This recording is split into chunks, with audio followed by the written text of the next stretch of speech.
DNS server attack. Berikut penjelasannya. 15 serangan deteksi dan mitigasi. DNS menerjemahkan nama ke IP resolver bertanya, terus menjawab target pertama name server. Serangan DDoS membanjiri authoritative name server hingga tidak merespon. Tampaknya layanan tak terpecahkan. Positioning penyerangan memasukkan jawaban resolver menyimpan IP palsu. Pengguna diarahkan ke situs berbahaya. Reverse application query kecil memicu besar ke korban bencana terbuka untuk memperkuat credential register bocor. IP record diubah. Domain dialihkan ke server penyerang. Penyalahgunaan zona transfer salah, konfigurasi salah, dan data zona bocor memudahkan pemetaan serangan, deteksi, monitor latensi, spike, anomali volume, detail tak wajar, dan pola jawaban mencurigakan. Mitigasi DDoS, unicast, kapabilitas multipop, rate limiting, response rate limiting, serangan anti DDoS. Lindungi integritas, aktifkan DNS, gunakan TSG untuk transfer, dan aktifkan requirement, terapkan minimization, amankan registrasi MVA, kunci IP, audit perubahan, pantau resolver, blok ANY, dan batas ukuran jawaban. Lalu perlindungan real time, deteksi, isolasi, validasi, pemulihan sistem utuh meski diserang. Kesimpulan, pahami mekanisme, siapkan mitigasi, uji berkala dengan disiplin. Serangan DNS bisa diblok. Berikut saya menerangkan studi kasusnya. Yang pertama, studi kasus ini dari Cointelegraph. Apa itu pembajakan DNS? Bagaimana hal itu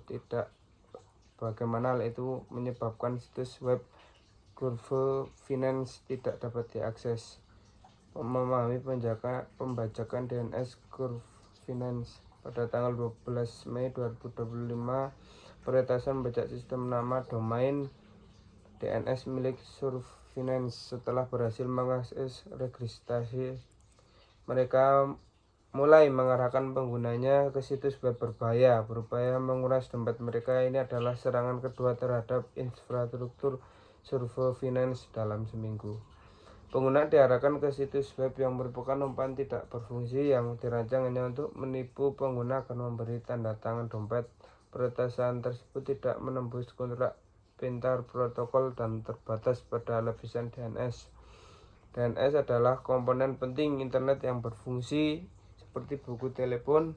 DNS memungkinkan data menggunakan nama domain yang sederhana dan mudah diingat seperti Facebook. Alih-alih mendapat IP numerik yang kompleks untuk situs web, DNS mengubah nama domain yang mudah digunakan ini menjadi alamat IP yang dibutuhkan komputer untuk terhubung. Yang kedua, kasusnya Percyber. Berbagai celah keamanan PIN 9 memungkinkan terjadinya peracunan cache dan serangan DOS.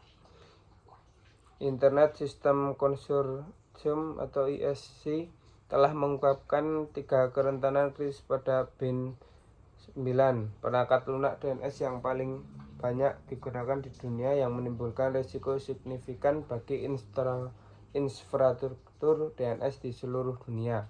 Ketiga kerentanan tersebut diungkapkan secara publik pada tanggal 22 Oktober 2025, memengaruhi resolver DNS dan berpotensi berdampak pada jutaan pengguna di seluruh dunia. Organisasi yang menjalankan versi PIN 9 yang terdampak harus memprioritaskan penambahan segera untuk mencegah eksploitasi.